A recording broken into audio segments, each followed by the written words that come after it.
Hey man, Shane here. Welcome to the video. Women are infamous for saying they prefer tall men, and that's true. Most women do say that. I'll go through that research in a moment. But sexual attraction is rooted in very old instincts, and it isn't always very easy to consciously understand, let alone put into words. And so, sometimes, what people say they prefer doesn't line up very well with what they actually want or who they actually choose. So, I started going through the height research, looking at why height is attractive, what height women prefer, and how a man's height actually affects his romantic success. And two researchers kept coming up, Dr. Aaron Sell and Dr. David Frederick. Both of them were looking at how attractive height was, but they were also comparing it against other factors, like strength, muscle, fat, and body weight. I reached out to them, and they helped me put these ideas together. The normal ideas, not the weird stuff.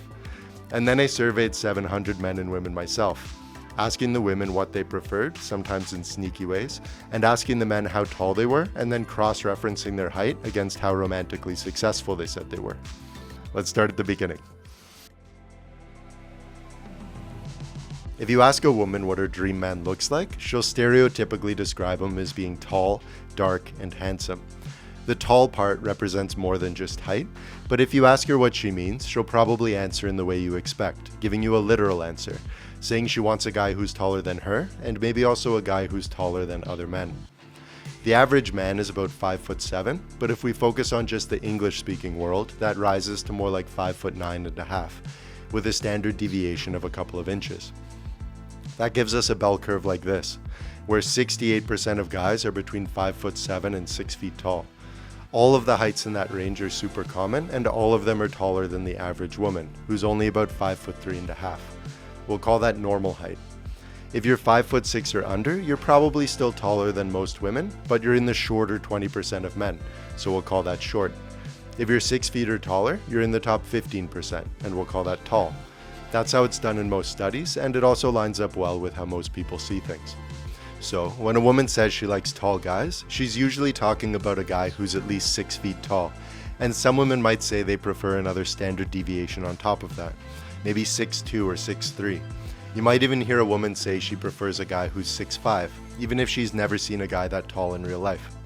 That might sound lofty, but we aren't talking about what's realistic, we're talking about a fantasy.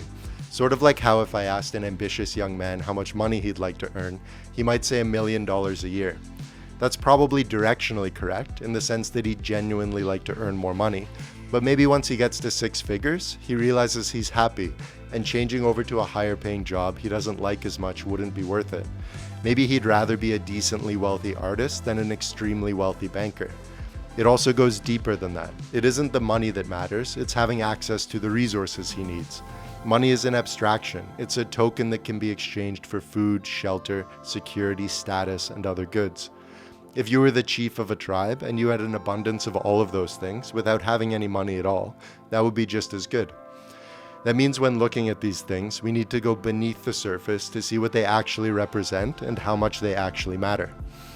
In this case, we're talking about what women dream of, so we're talking about the sort of man you'd see on the cover of a romance novel. Tall, dark, and handsome, and maybe also a vampire. Some guys take all of that literally. Some looks maxers, like clavicular, stay out of the sun so that their skin doesn't age, but then inject peptides to make their skin darker. And Mac and Murphy, one of the more famous mating researchers, just finished giving himself the subtle hint of vampire fangs. But you don't need to take it as literally as that. Even a simple word like dark is a symbol of something else that's far more important. It doesn't mean you're supposed to get a tan and dye your hair black. You might have heard of Baldur's Gate 3, a Dungeons & Dragons video game with about 15 million players. It's one of the most popular and beloved games of the decade, and it isn't particularly controversial, except a little bit for one thing. The game developers have been collecting and publishing statistics about what those 15 million players have been doing in the game.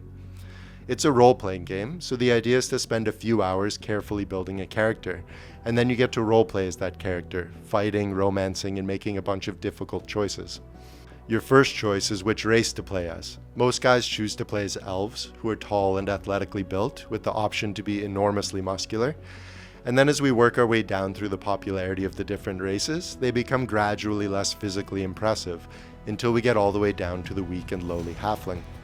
When the developers posted these stats online, it stirred up a little bit of controversy because it shows that men like to roleplay as characters who are tall, handsome, strong, lean, and athletic, the male power fantasy. And it's interesting because it highlights the aesthetic side of the male power fantasy. The skinnier Githyanki, my favorite, have more powerful racial traits than the elves do, including Misty Step, a teleportation spell. Dwerger dwarves can turn invisible, which is even better, and halflings are popular in higher difficulty levels because of their luck. These less popular races aren't actually less powerful, they just look less powerful. They don't have the aesthetic of power. Same thing with the most popular class, the Paladin, a sort of holy knight. It's the class with the aesthetic of physical power. And women like the aesthetic of physical power too. In my latest survey, most women found athletes the most attractive. And when I asked which sort of athlete, they imagined fighters as having the most physically attractive physiques. And it's tricky. If you wanted to be the most powerful, you could do the Indiana Jones thing and get a gun. Bullets are more powerful than muscles. But that doesn't seem to help very much. There wasn't a single woman who mentioned a gun-related hobby as being the most attractive, and the men who were into guns did perfectly fine, but they didn't do as well as the men who played sports. It seems that there's something special about raw physical power. Here's another example. This is a figure drawing book from 1943. It's one of the most famous figure drawing books of all time, and there's a section here on male proportions. You can see the average man here with realistic proportions, but then as you make him more idealized, you keep his head the same size, but you make his body taller, broader, and stronger. These are the female ideals in the middle here, like you'd see on the cover of a fashion magazine, and then this is the male power fantasy, like Hercules, Beowulf, or Conan the Cimmerian. The other interesting thing about Baldur's Gate 3 is that it's one of the rare video games that's popular with both sexes, and the women who play it love the romantic subplots they can have with the various male characters. If you were trying to romance a female, there's a lot of variety for you to pick from. There's a towering female demon, Karlach, and there's the skinny Githyanki, Lae'zel, clearly the coolest, and then most guys choose to romance the elf, Shadowheart. But then if we look at the male characters you can romance, that variety fades away. All of them are handsome, athletic, and of at least average height, and even the studious wizard has a chiseled six-pack. The female romance fantasy isn't as dramatic as the male power fantasy. These guys look more like athletes than bodybuilders, except for Halsin. But it gets a little bit trickier than that. This elf here, Astarion, is infamous for being the sexiest, and he's not only an elf, but also a vampire. It can help to understand what these fantasies mean, and it makes sense to take inspiration from them, but we aren't supposed to take them literally, let alone live up to them. The trouble, though, is that some people still have one foot in the astral plane, making it difficult to get a sense of what's real. Like when a woman, from the comfort of her own home, swipes through an endless list of suitors on an online dating app. When an attractive woman in a big city logs into her account, she gets bombarded with matches from many hundreds of men. It's an unreasonable amount of interest. It's too much interest for her to possibly keep up with. So it's understandable that she would try to find a way to filter through it. There isn't a filter for honesty or kindness or body odor, but some apps do have a filter for height, and some women make the mistake of using it. And if they set that filter too high, then they won't ever even see your photo, and nothing else about you could possibly matter. You were judged solely on your height, and you came up short. And that's unfair, and it sucks. But in most cases, especially if we're talking about real-world dating and relationships, discovering that a woman's favorite height is 6'3" is kind of like discovering she has a thing for vampires. There are a few things going on with vampires, but a big part of the fantasy is that they're the ultimate providers. They've accumulated a tremendous amount of wealth over an impossibly long lifetime, and they're dangerous enough to protect it. They're older than old money, but they won't ever get old. Vampires keep changing. One moment they're monstrous and terrifying, and the next they're attractive and brooding. And just when they settle into one form, they shift again. Sexy, scary. Sexy and scary. Sexy, scary. The cycle has played out for centuries. But why? Why can't we decide if vampires should be scary or sexy? And what does it reveal about our fears, our desires, and the way we see ourselves? What matters is that underlying signal. And that signal might sound extreme. I think I'd score about 0 on the aristocrat scale. But if you can show that you're resourceful and capable and can provide for a family, then you're fulfilling the heart of that fantasy, and that will be more than enough for most women. Not enough for all women. Some women are especially attracted to vast amounts of wealth, but most women. So the first thing we need to do is figure out why height is attractive. If you get that part wrong, then you can be tall without sending the right signal, and it won't be attractive. But if you get that part right, then maybe you can send the right signal without even needing to be tall. When something is as universally attractive as height, there's usually a biological root to it. Culture can try to weed it out or fertilize it, but it seems that most women are born with a predisposition to find height attractive. Kind of. It seems that there are 3 underlying reasons for it. The first reason height is attractive is that children tend to grow taller when they're healthy and have access to lots of nutritious foods. Your height potential is genetic, but not everyone reaches their full height potential. And so, height can be a rough proxy for health and resources, which complicates all of the research we're about to go through. When you see a study showing that taller men tend to earn more money, it's easy to assume that it's because taller men command more respect, and I suspect that's part of it, but those taller men were also more likely to come from richer families and have greater opportunities. The second reason height is attractive is that our preferences formed in the primeval crucible, back when we were chasing antelopes across the savannah, going to war with other tribes, and puffing up our chests to posture against our rivals. More formidable men were able to gather more men under their banners, claim more resources, and offer better protection to their loved ones. And height can play into that. Taller guys are often bigger, and they almost always have greater reach, which can make them better strikers, both with fists and with weapons. And so, if all you know about a man is that he's tall, you might assume he's more formidable. And third, if a woman already prefers tall guys because it signals health, resources, and formidability, then you can get a runaway effect, like with the peacock's tail. If a woman mates with a tall man, her sons will be taller, making them sexier, and thus making them more likely to have children of their own. The mother's preferences are heritable too, so she passes her preferences for taller men onto her daughters. This is called the sexy son hypothesis.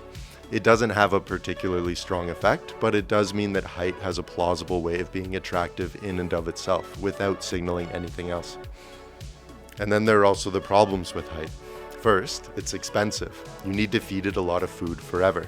And if there isn't a lot of food to go around, you might wither away and starve. For example, there's a Tanzanian hunter-gatherer tribe called the Hadza, and they live in an area where food is notoriously hard to find. That means they need to be incredibly active to find the food, and they need to do it without spending very many calories. So in those circumstances, it's better to be efficient. It's better to be small and light on your feet. And the average Hadza man is just under 5'4". There are other tribes where the average height is even shorter. The second problem with height is that the taller you get, the harder it is to move your body around, and the less agile you become. That's why all the best gymnasts and ballerinas are short. That's true for male gymnasts, but the most extreme example is Simone Biles. She's the most decorated gymnast in history, and she's only 4'8". So there can also be a slight formidability disadvantage from being tall, especially if you're tall in a gangly way. You can see this in sports like basketball, where some positions reward the shorter players because they can outmaneuver the taller ones. The third problem is that if a woman mates with a man who's too tall for her hips, there's a slight risk that the baby might not fit through her birth canal and she could die. She wouldn't die now in the modern world, she'd get a C-section, but these instincts are much older than that. These reasons for height being attractive make rational sense, and this is what the top psychologists and anthropologists believe to be true, but these ideas are only useful insofar as they're predictive. We need to test them in the real world to see if the patterns hold up. So let's do that. In my survey, I had a bunch of different spreads, and in the last video I went over this one here. Most women found Spencer's physique the most attractive, and I got comments saying women were clearly choosing him because he was tall. And that could be, but Seb came in second place. If women were really prioritizing height, you'd think they would have chosen one of the taller guys instead. I suspect what actually happened is that women disqualified the bodies they thought looked steroidy or vain, and then chose the strongest, healthiest, and most athletic bodies that were left. You can see all of the supporting evidence for that in my last video. In this video, I want to talk about some of the other spreads, like this one, where I've got a stronger guy facing off against a taller guy to see whether women voted for strength or height. I added this short, overweight guy as a sort of red herring. He doesn't have strength or height, and he also has an unhealthy amount of body fat. 84% of women found the strongest guy the most attractive, 11% found the tallest guy the most attractive, and 6% found the overweight guy the most attractive. It might seem strange that a small subset of women found a short, overweight man more attractive than both the taller guy and the stronger guy, but he looks masculine in an unpretentious sort of way, and some women prefer that. The vast majority of women preferred the strong guy though, and we see that same preference for strength in proper peer-reviewed research. The main study on this comes from Dr. Aaron Sell, who had women rate the bodies of different shirtless men. They were shown the images one after the other instead of side by side, but it was obvious who was taller because they were standing up against the same background and the images weren't scaled. Strength accounted for 70% of the variance in men's bodily attractiveness. Height only explained a few percentage points. You might be able to spot a problem here, but I'll cover that a little bit later. So, it seems that when women tell us what they prefer, they tell us that they value height. But then when they're shown men of varying heights, they disregard height almost entirely and tell us that they prefer other traits instead.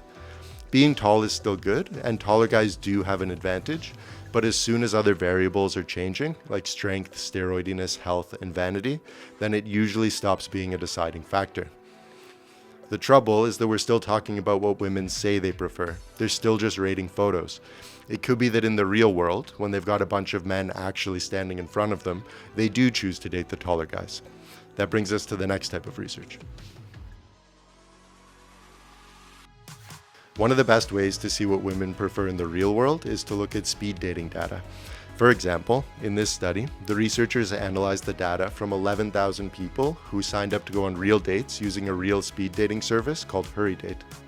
25 men and 25 women would show up for each event, and at the beginning of those events they would spend a bit of time milling around and chatting, making it obvious how the men measured up against each other. And then the men and women would pair off, with every woman going on a 3-minute date with every man, marking down which suitors they wanted to go on second dates with. The first thing is that the women were choosier than the men. The men wanted to go on second dates with half the women they sat down with, whereas the women only wanted to go on dates with a third of the men. That's common with this sort of research. Women are usually fussier about who they date, and then men are fussier about who they settle down into a relationship with. Anyway, in those first 3 minutes of meeting someone, the 3 traits that gave men the highest chance of getting a second date were facial attractiveness, bodily attractiveness, and then height, in that order. All 3 of the most attractive traits were physical traits, but they still only explained 18% of the variance with which men were chosen, leaving 82% of the variance coming from a mix of countless other factors. One of the more important factors was wanting children.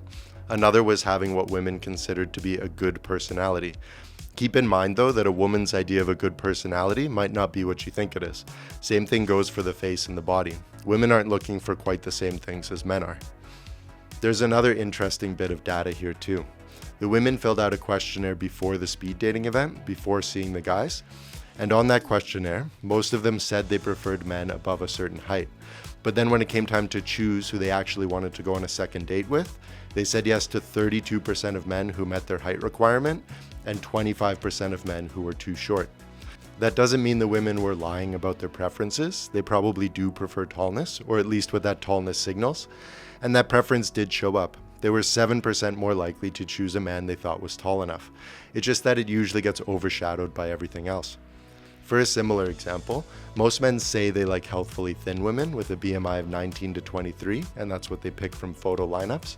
But then in comes a healthfully overweight woman with a BMI of 26, and quite a few guys realize they'd be happy to date her. They might even like the way in which she's overweight. Maybe it suits her. It goes back to the underlying signals. Thin women often look healthy and feminine, but so can some overweight women. I think that's what's going on with height. Women think they want a tall guy, but what their heart is really yearning for is a healthy and physically capable guy who makes them feel safe.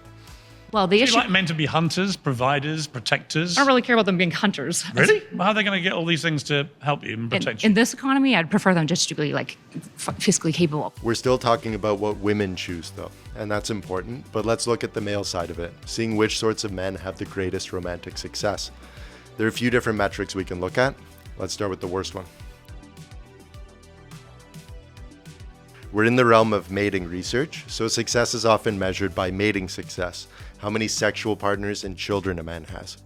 The most comprehensive study I could find was by Lidberg. It's a meta-analysis of 91 other studies with a total of over 150,000 participants. Taller men fared a little bit better, but having a deep voice was slightly more important, and being strong was way more important. Muscularity was over twice as strongly correlated with sexual partners as height. Stronger men and men with deeper voices were also much more likely to have children, whereas taller men weren't. There's an even more interesting study by Dr. David Frederick, the other researcher I spoke with. He surveyed 60,000 Americans, asking them a few different questions. His first finding was that very short guys had slightly fewer sexual partners, on average.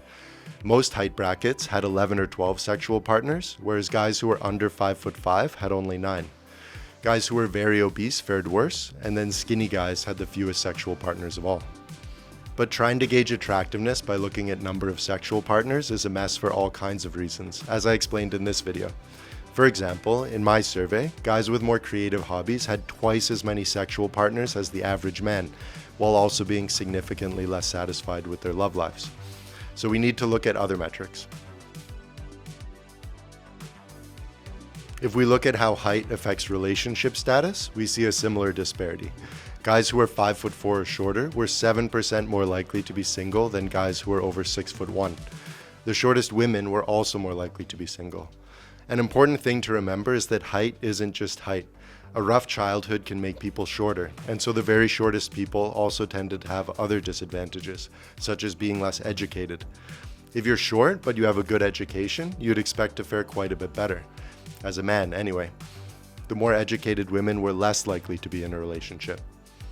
If we look at how body weight affects relationship status, the divide gets even bigger. Thin guys had a 7% higher chance of being single than the shortest guys. It wasn't until guys started reaching a BMI of 23 that things started to get better, and then guys arrived at peak relationship status once they started getting overweight. I know it might sound weird that overweight guys did better than guys who had a normal body weight, but heavier guys are more likely to be strong, and women put an enormous premium on strength. Being overweight doesn't mean you're fat either. I have a BMI of 26, so I would be in that overweight category too. But it can mean you're fat, and maybe part of what we're seeing is that when guys get into relationships, they stop being so diligent about keeping lean. Maybe it's being in a relationship that's causing the weight gain, not the weight gain that's causing the relationship. So I wouldn't read into the BMI findings too literally. I suspect that if you're thin in a strong and healthy way, you'd do better than someone who's overweight in a weak and unhealthy way. But if we take the data as it is, then you're the most likely to be single if you're a weak man, the second most likely to be single if you're a very obese woman, and the third most likely to be single if you're a very short man. But consider the percentages. Even with the skinny guys, 80% of them were in some sort of romance. There are also a few studies looking at marriage rates, and the same pattern shows up again. The very shortest guys do slightly worse. If we look at divorce rates, I could only find one study, and it found that shorter guys were less likely to get divorced, but I wouldn't read too much into just that one study. If I had to guess, I'd guess that by the time you've settled down with a woman who's cool with your height, then it doesn't matter anymore. And that seems to be true with physical attraction in general. It always matters, but it matters the very most at the very beginning. And then as you get deeper into a relationship, other factors start to matter much more. So if you make it through that first physical attractiveness gate, and if you maintain some semblance of your appearance as you get deeper into the relationship, then you should be all right. You'll see divorces if a guy is unfaithful or abusive, or if he loses his job and stays unemployed. But it's rare for a woman to leave a man because he isn't physically attractive enough anymore. Plus, female physical attractiveness usually decays faster than male physical attractiveness, so it's usually women who need to worry about that kind of thing, if they make the mistake of marrying the sort of man who would punish them for that. But none of this tells us very much about quality. It could be that short guys are succeeding at getting married and staying married, but they're settling down with women they aren't particularly enamored with. We need to figure out how height affects romantic success. So I surveyed just under 600 of you guys, asking for your height and then also asking how well you thought you were doing romantically. Guys who were 5'6" or shorter were more likely to think that they were worse than average at dating. It was a pretty big effect too, the largest I've seen so far. But then if we look at romantic satisfaction, guys who were 5'6" or shorter had a 55% chance of being happy with their love lives, whereas guys who were at least 5'7" had a 66% chance. That's an 11% difference. That's a real disadvantage. It's just that that disadvantage is often overshadowed by other physical traits, such as health and formidability. So let's look a little bit deeper at formidability.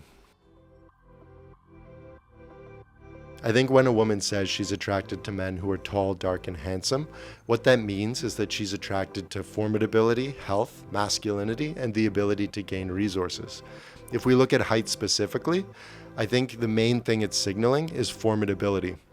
And that's good news in a way because formidability is extremely mutable. According to one of Dr. Ehrensel's other studies, strength signals formidability something like 2 to 4 times more strongly than height. Here's a quote from the study. It is often assumed that fighting ability and judgments of fighting ability are primarily a function of body size. Our findings indicate otherwise. Men's upper body lifting strength robustly predicted their perceived strength and fighting ability even when controlling for their body size and age. When pitted against each other, measured strength always predicted ratings of men's strength and fighting ability better than height, weight, and age did when the body was visible. And it was usually the strongest predictor even when raters could only see the face. That last point is especially interesting. Even when a woman can only see a man's face, she can still tell how much weight he can lift. There are exceptions to that, as I explained in this video, but being in good shape is being counted more than once, showing up in both your facial and bodily attractiveness ratings. A healthier and more formidable face is leaner and more chiseled, your neck is stronger, and your skin is firmer and clearer and more radiant. And then you also get the enormous boost to bodily attractiveness. I asked the other researcher, Dr. David Frederick, if he agreed that formidability was that much more important than height. He did. And he told me that he has a new study in the midst of being peer-reviewed, which found that muscularity, leanness, depth of voice, and facial masculinity were all much stronger predictors of men's dating confidence than their height. That's dating confidence, not dating success, but confidence is usually built out of success, so it's another supporting piece of evidence. And the benefits of formidability go deeper. Formidability is directly attractive in the sense that women love how it looks, but it's also indirectly attractive in the sense that more formidable men earn more prestige with other men, and women are attracted to that prestige. And the benefits go still deeper. When you're in a social setting with a more formidable man, you might not want to horn in on the woman he's talking with, maybe out of respect, or maybe because you wouldn't want to risk the confrontation. And so the stronger guy has an easier time flirting with the women he wants to flirt with. That's where the burly ogre gains his advantage. He might not be tall or dark or handsome in the literal sense, but he's formidable and capable, and other men respect and fear him. If he seems too aggressive, women may find him too scary and they'll keep their distance. But if he can give off the impression of being kind and loyal, the gentle giant archetype, then women will feel safe around him, and that's a powerful feeling to be able to give a woman. And that brings us to one of the biggest problems of being short.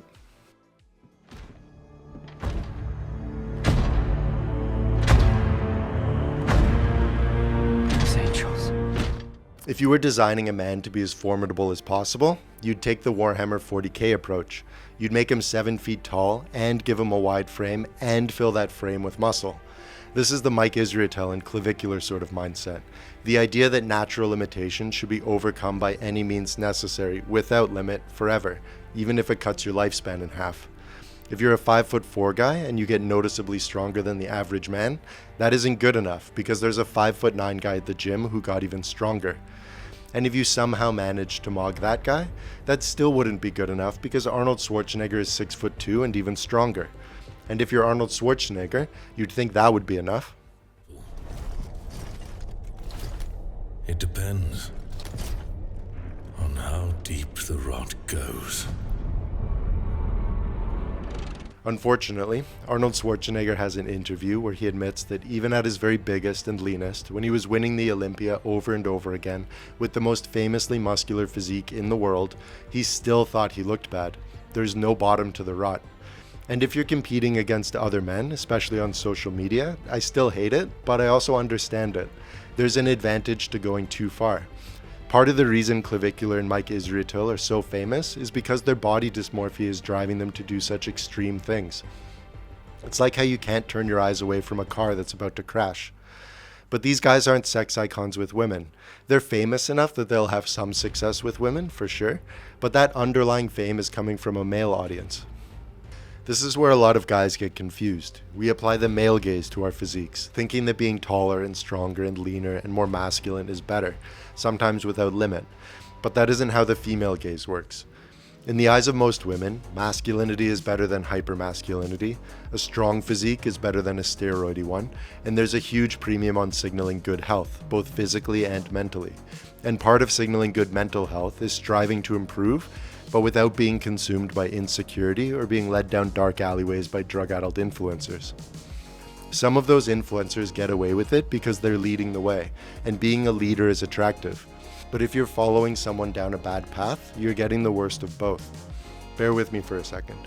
If you're 5'3" and built like Demetrius Johnson, one of the most aesthetic physiques I've ever seen, it's true that you'd probably be even more attractive to even more women if you were a foot taller. Height has a small positive effect, even after we account for health and formidability. And if his frame were larger, it would hold more muscle too, so he would be even more formidable. But his physique, as it is right now, is already overkill.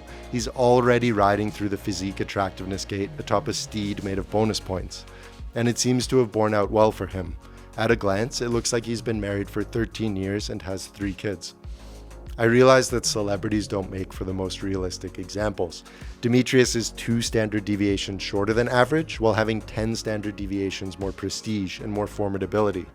He's at the very tip of the long tail. Of course his height doesn't matter, but I still like it. When I was underweight, I thought it was cool how the Mars Volta were being fronted by 2 skinny guys. They showed me that it was possible to be cool even while being skinny, and I valued that. Realistically though, if you're short, then what you need to do is make sure that you're within the 55% of short guys who are happy with their romantic lives, not the 45% who aren't. The best way to do that is to take the serenity prayer approach. You want the serenity to accept what you can't change, the courage to change what you can, and the wisdom to know the difference. Height is a part of physique attractiveness. You can't change your height or your bone structure or the shapes of your muscle bellies, so you cross those things off and you try to forget about them. And you focus on getting strong, fit, and healthy. Those 3 things are powerful enough that even if you have bad genetics, you can still have an attractive physique. And then your physique attractiveness is nested within physical attractiveness, which means that even if you have a bad physique, you can still be physically attractive. And then physical attractiveness is nested within overall attractiveness, which means that even if you aren't physically attractive, you can still be attractive overall. If you want my help with any of this, go to bonytobeastly.com/aesthetics. We've got a few different things there. I'll put a link in the description. If you're a beginner, I recommend our flagship Bony to Beastly muscle building program. We'll teach you how to lift weights, build muscle, get leaner, stand straighter, improve your digestion and sleep, and live a healthier lifestyle, and cook healthy recipes that leave you looking and feeling great. If you're already in the habit of exercising, we have a more advanced health and aesthetics program where we go even deeper into all of it. That's the program I'm doing right now, along with 300 other guys. Both programs include personal support, feedback, and strategy from us, including from me. I'll help you figure out where to start, what goals to set, exactly what to do, and then I'll give you feedback along the way. Also, if you want to track your calories, MacroFactor is by far the best app out there, and you can get an extended free trial with the code B2B. Even if you just use that extended free trial, never paying a cent, you can still learn quite a lot about your diet and how to improve it. Alright, that's it for now. If you liked the video, thank you so much. And if you're subscribed, thank you even more. It really helps. I'm happy to answer questions in the comments and I hope to see you in the next one.